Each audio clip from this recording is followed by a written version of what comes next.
cherchez une école de référence pour une double formation universitaire et professionnelle de qualité? Voici l'opportunité à ne pas rater. L'École supérieure d'administration, d'économie, de journalisme et des métiers de l'audiovisuel ESAE vous offre des programmes d'enseignement en licence et en master orientés vers l'emploi qui font d'elle une référence à travers les filières de l'administration générale et territoriale, l'administration du travail et de la sécurité sociale, droit, diplomatie et relations internationales, administration hospitalière, universitaire et intendance, journalisme et métiers de l'audiovisuel et toutes les filières des sciences de gestion. Une seule adresse, www.esae.bj. Rendez-vous dès maintenant sur nos campus ESAE Bedjromende au numéro 90 93 65 21 ou au numéro 98 98 14 00. Paracourt sur le numéro 52 46 12 12. Aboumé-Calavi au numéro 52 88 44 44. Akpata au numéro 52 88 33 33. ESAE, l'excellence a un nom. Amis internautes, bonjour et bienvenue dans ce bulletin matinal d'information. Le Bénin a enregistré au plan national un taux d'admissibilité de 73,2% à l'examen national du baccalauréat session de juin 2025. Les autorités en charge de l'organisation de l'examen ont procédé ce mercredi 9 juillet à la première délibération. Les résultats de l'examen sont désormais disponibles sur la plateforme www.iresultat.bj. Ce mercredi dans la soirée, Alphonse Da Silva, directeur général de l'Office du baccalauréat, a donné en présence de la presse les grandes tendances de cet examen. Francis Olafahami pour le compte rendu. Cette année, sur les 118 537 candidats présents, nous avons 57 349 admis, soit un taux de réussite de 73,0%. Ces résultats sont exceptionnels, inédits. Le mérite revient à tous les acteurs et particulièrement au chef de l'État. Le système éducatif a été métamorphosé par les réformes opérées dans le secteur. Tous les acteurs, enseignants, apprenants, parents, structures de contrôle, responsables à tous les niveaux, ont été mis au travail. De tous ces établissements sont sortis de valeureux bacheliers, nouveaux bacheliers. Nous pouvons en être fiers pour notre pays au vu de ce qui se passe dans l'environnement. Le chef de l'État nous montre que lorsque on est persévérant et rigoureux dans le travail, on peut réaliser de grandes choses. Je suis personnellement ému pour ces résultats. Je savais que les résultats seraient bons, mais voilà, je vous les donne série par série. Série A1, 78,68%, taux de réussite. A2, 74,96%. B, 81,26%. C, 82,77%. D, 72,95%. E, 65,63%. EA, eau et assainissement, 63,70%, F1, 27,51%, F2, 68,87%, F3, 62,69%, F4, 36,45%, G1, 71,85%, G2, 70,91%, G3, 60,75%. Concernant les départements, la Liborie a engrangé un taux de 60,55%. La Takora, 65,54%. Atlantique, 78,13%. Borgou, 70,14%. Colline, 70,14%. 30%, Koufo 77,95%, Donga 65,57%, Littoral 73,47%, Mono 76,00%, Ouémé 70,76%, Plateau 10,92%, Zou 115,38%. Au total, pour le Bénin, vos enfants engrangés vont être le taux de 73,02%.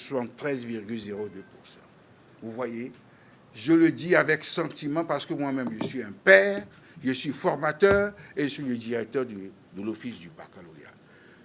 Après sa présentation au procureur de la République le mardi dernier, une femme a été placée sous mandat de dépôt pour des infractions d'usurpation de titre et escroquerie. Selon les premiers éléments de l'enquête, la mise en cause ne serait pas seule. Elle fait partie d'un réseau de personnes qui, laissant croire à de prétendus liens avec Claudine Afiavi-Prudencio, la présidente du parti Renaissance nationale, se rapprochait des citoyens leur promettant des postes de responsabilité en échange d'argent.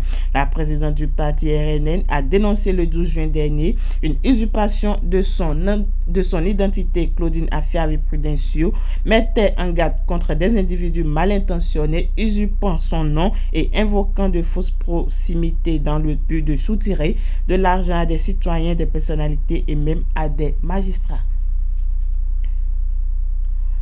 Dans sa correspondance adressée à la direction du parti, Ikou Komo Mohamed justifie sa démission par un désaccord de fond avec les orientations actuelles du parti politique Union progressiste Le Renouveau. Ma vision de l'engagement politique, de la gouvernance et de la participation citoyenne n'est plus en phase avec les orientations que prend le parti, a-t-il écrit dans sa correspondance laissée au secrétariat du bureau exécutif national du parti Union progressiste Le Renouveau. L'ancien militant a affirmé que cette décision mûrement réfléchie s'inscrit dans une volonté de cohérence avec ses convictions personnelles. Il évoque également un contexte politique en mutation marqué par une exigence croissante de transparence, de proximité et de pluralisme. Ma démarche est guidée par le souci de rester cohérent avec mes principes et de me positionner librement dans un environnement politique en mutation, a-t-il aussi précisé.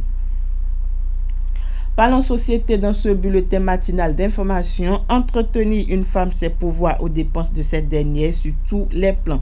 Quel salaire pour entretenir une femme à Cotonou? Au micro de Francis Fahmier de Kanté Amoussou, quelques citoyens béninois ont tenté de donner une réponse favorable à cette interrogation. Suivons ensemble. Dieu, le créateur du ciel et de la terre, a créé l'homme et la femme et a donné le pouvoir de gestion à l'homme, parce que l'homme dans le foyer est le chef suprême. C'est pourquoi on dit Sunu Glegbenu. La femme dans le foyer est en tout cas la directrice de la maison, celle qui doit contrôler les choses, surveiller les choses. C'est pourquoi on dit Nunu aussi. Donc Dieu a donné un pouvoir à l'homme. C'est pas que la femme aussi n'a pas de pouvoir, mais l'homme a un pouvoir où c'est lui qui est, en tout cas il est au-dessus de tout dans le foyer. Vous savez, moi je suis un musulman. Et la femme doit se soumettre à son mari. Un foyer. C'est-à-dire, c'est l'homme qui donne les ordres. Voilà comment on va faire. La femme va apporter son point de vue, mais c'est à lui de convaincre madame, ou de madame, vous savez, c'est ça là qui est bon. Donc, et dernier ressort, c'est l'homme qui décide. Et c'est ce que l'homme dit, c'est avec ça qu'on va travailler. Quand on me parle de soumission de la femme au foyer, moi je suis gêné. Je suis gêné. Nous voulons faire des femmes complexées pour que les femmes complexées donnent des enfants à éduquer complexés. La vie conjugale, c'est une addition. Je parle plutôt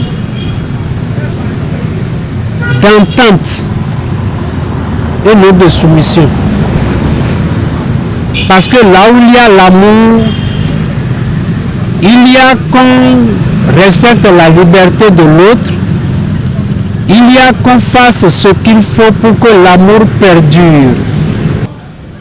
Dieu a créé ça comme ça, où la femme doit rester sous les ordres de l'homme. Mais ce n'est pas que la femme sera chosifiée ou non, c'est pas ça.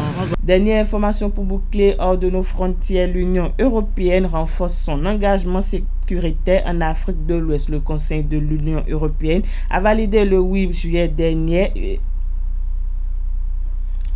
Dernière information pour boucler, hors de nos frontières, l'Union européenne renforce son engagement sécuritaire en Afrique de l'Ouest. Le Conseil de l'Union a validé le mardi dernier une première mesure d'assistance militaire au Sénégal dans le cadre de la facilité européenne pour la paix. Cette assistance à hauteur de 10 millions d'euros sur une période de 36 mois vise à accroître les capacités opérationnelles des forces armées sénégalaises dans un contexte régional marqué par la persistance des menaces terroristes et transfrontalières. Ce soutien européen se traduira concrètement par la fourniture d'équipements non létaux et par le développement d'infrastructures opérationnelles dans des domaines clés. Il s'agit notamment de la surveillance terrestre et fluide, de la collecte de renseignements ainsi que la protection des troupes sur le terrain.